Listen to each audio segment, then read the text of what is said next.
गीता जी का 5वां अध्याय, श्लोक संख्या 21, 21। सबसे पहले संस्कृत में उच्चारण देखिए। बाह्य स्पर्शेष्वसक्तात्मा विन्दत्यात्मनि यत् सुखम् स ब्रह्मयोग युक्तात्मा सुखमक्षयमश्नुते। इसका हिंदी अर्थ, बाहर के विषयों में आसक्ति रहित अंतःकरण वाला साधक आत्मा में स्थित जो ध्यान जनित सात्विक आनंद है उसको प्राप्त होता है। तदनंतर वह सच्चिदानंद घन परब्रह्म परमात्मा के ध्यान रूप योग में अभिन्न भाव से स्थित पुरुष अक्षय आनंद का अनुभव करता है।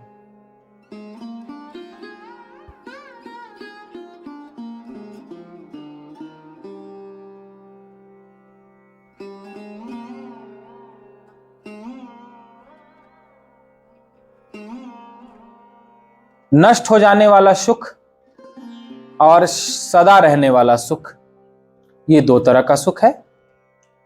शाश्वत सुख और विनाशी सुख, क्षणभंगुर सुख, यह दो तरह का सुख है। क्षय हो जाने वाला सुख और अक्षय सुख, यह दो तरह का सुख है। भगवान अक्षय सुख की बात कर रहे हैं। हमारे जीवन में जो भी सुख की अनुभूति है वो क्षय हो जाने वाले सुख की है,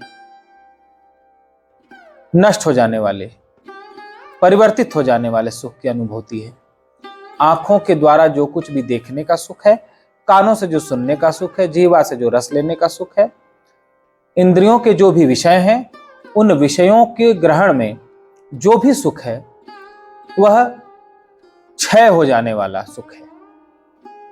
भगवान सुखम अक्षयम अश्नुते, अक्षय सुख को प्राप्त होता है वह योगी, वह भक्त, ऐसा कहते हैं।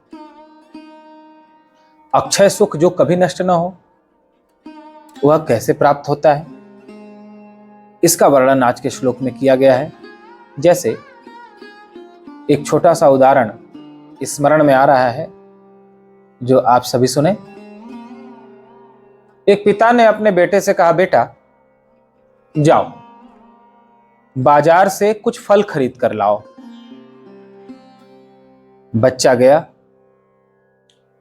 दुकान पर उसने अच्छे अच्छे फलों को देखा तो दुकानदार से कहा, थोड़े केले रख दो, आम रख दो, अमरूद रख दो। 4-5 किलो फल ले आया। पिता ने कहा, बेटा गर्मी बहुत है, पहले इन फलों को जल में भिंगा दो। एक बाल्टी में जल ले लो, उसमें डाल दो। 1 घंटे के बाद, 2 घंटे के बाद जब इनकी गर्मी निकल जाएगी फिर हम लोग इसे खाएंगे। बेटे ने एक बाल्टी में जल लिया, उसमें फलों को डाल दिया। थोड़े समय बाद पिता ने कहा, बेटा अब उन फलों को निकाल कर ले आओ। बच्चा गया तो आश्चर्यचकित हुआ। फिर उसने पिता से आकर कहा, पिताजी वे सारे फल खराब हो गए, एक भी अच्छा नहीं बचा। सारे फल खराब हो गए? हाँ, मैंने बाल्टी में भिगोए थे लेकिन सब मिट्टी मिट्टी हो गए, एक भी खाने जैसा नहीं बचा। पिता ने कहा, बेटा लगता है दुकानदार ने तुम्हें मूर्ख बनाया, बच्चा जानकर अच्छे फल नहीं दिए। चलो मेरे साथ बताओ तुमने किस दुकान से खरीदे। बेटा अपने पिता को लेकर उस दुकान के पास पहुंचा जहां से उसने फल खरीदे थे। पिता शोर मचाने लगे, क्यों जी तुमने ऐसा क्यों किया? बच्चा जानकर सारे फल खराब दे दिए, एक भी खाने जैसा नहीं बचा। ऐसे तुम दुकानदारी करोगे तो कैसे काम चलेगा? जो भी उसके मन में आया सुनाने लगा। दुकानदार ने सुनते सुनते कहा, महाशय थोड़े शांत हो जाएं, आप मुझ पर इतना गुस्सा हो रहे हैं, लेकिन सबसे पहले मेरी दुकान का साइन बोर्ड पढ़िए, क्या लिखा है। जब सज्जन ने दुकान का बोर्ड पढ़ा तो उस पर लिखा था मिट्टी के फलों की दुकान। सजावट के लिए मिट्टी के फलों की दुकान। जो फल सजावट के लिए हैं, आप उसे स्वादिष्ट समझकर, रसयुक्त समझकर खाने के लिए ले आओ तो आपका मनोरथ पूर्ण नहीं होगा। आप उसका स्वाद नहीं ले पाओगे, उससे पेट नहीं भर पाओगे। वैसे ही इस संसार के जितने भी विषय हैं, बाह्य विषय, बाह्य स्पर्शे सुसक्ता आत्मा, भगवान कहते हैं बाहर के विषयों से अनासक्त होकर। बाहर के जितने भी विषय हैं, आंखों का विषय सुंदर रूप हो, कान का विषय शब्द हो, जीवा का विषय सुंदर रस हो, हाथों का विषय कर्म हो, पांव का विषय, जो भी विषय हैं मन बुद्धि इंद्रियों के, वे सभी विषय मिट्टी के फलों के जैसे ही हैं। देखने में भले ही स्वादिष्ट लगते हो, लेकिन वे स्वादिष्ट हैं नहीं, यानी आनंददायक है नहीं, सुख प्रदान करने वाले हैं नहीं, क्षण भंगुर सुख है। जैसे अभी आपने प्रिय वस्तु खाई, जब तक मुख में है तो ठीक है, पेट में जाने के बाद सुख नष्ट हो गया। अनुकूल कुछ दिखा तब तक तो आनंद है, और जब नहीं दिखा तो वह सुख नष्ट हो गया। मन इंद्रियों के जो भी सुख हैं वे क्षण भंगुर हैं, क्षय हो जाने वाले। अतः भगवान कहते हैं जब ये क्षय हो जाने वाले ही हैं, नष्ट हो जाने वाले ही हैं, तो क्षय हो जाने वाले पदार्थों को अपना मत मानो, उसमें आसक्त न हो। बाह्य स्पर्शे स्व असक्त आत्मा, जो बाहर के विषयों से अनासक्त हो जाता है, रूप से अनासक्त हो जाता है, शब्द से अनासक्त हो जाता है, गंध से अनासक्त हो जाता है, रस से अनासक्त हो जाता है, स्पर्श सुख से अनासक्त हो जाता है, उसमें लगाव नहीं रह जाता उसका।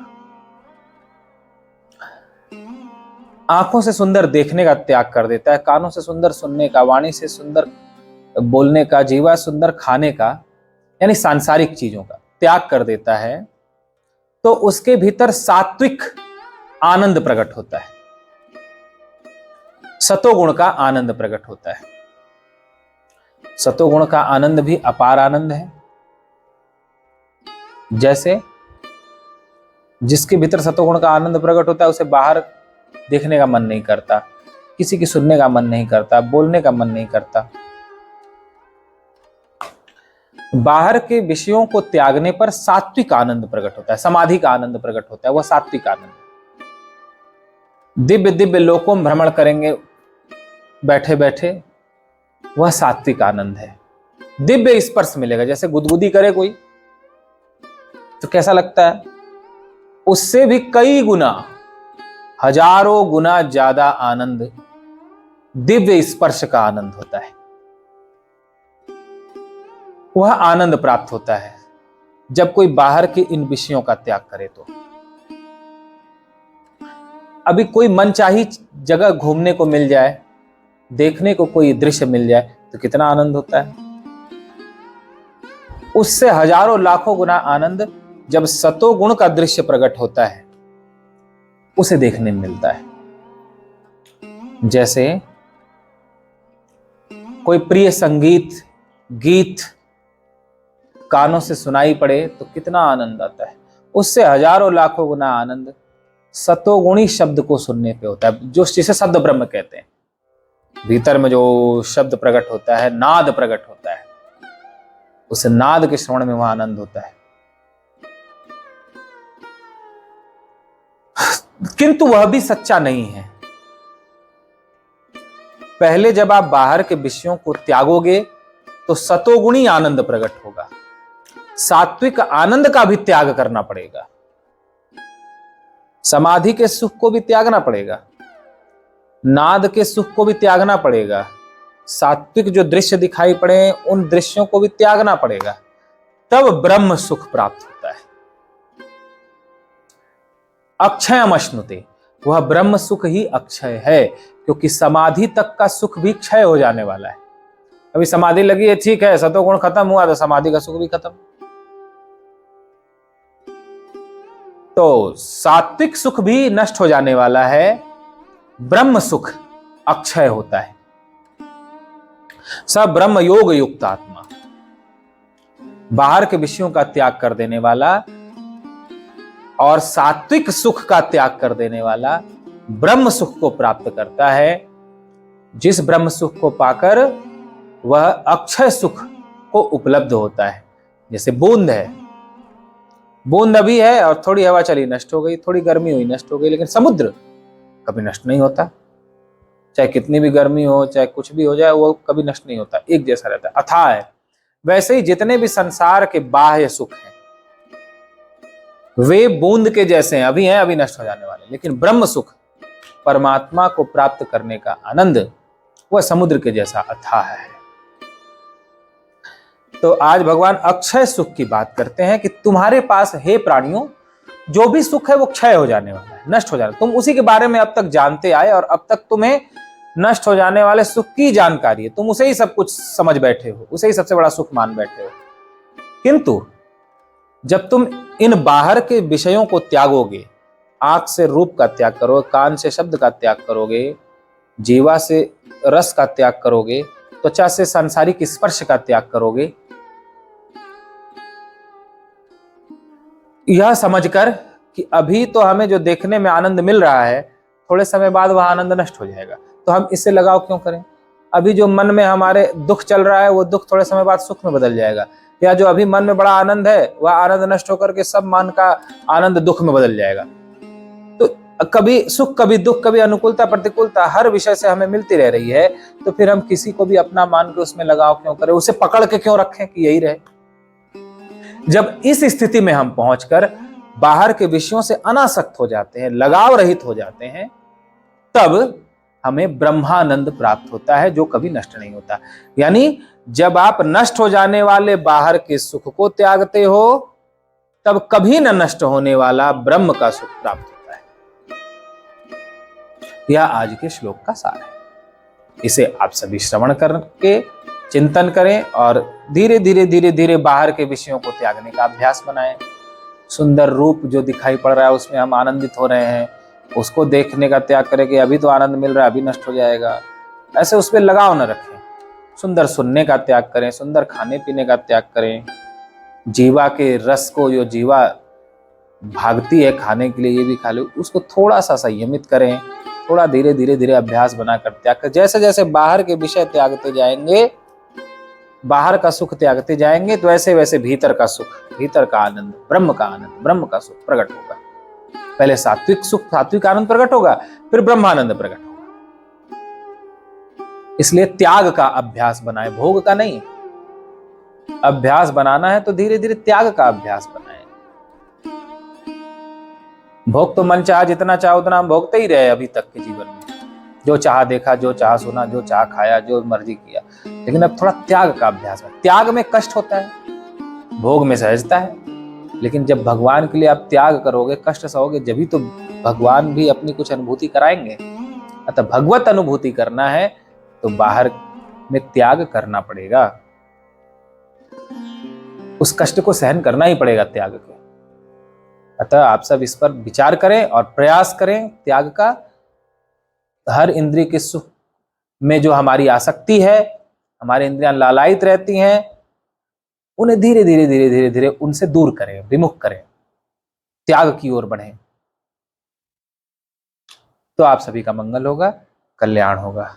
बोलिए गीता माता की जय।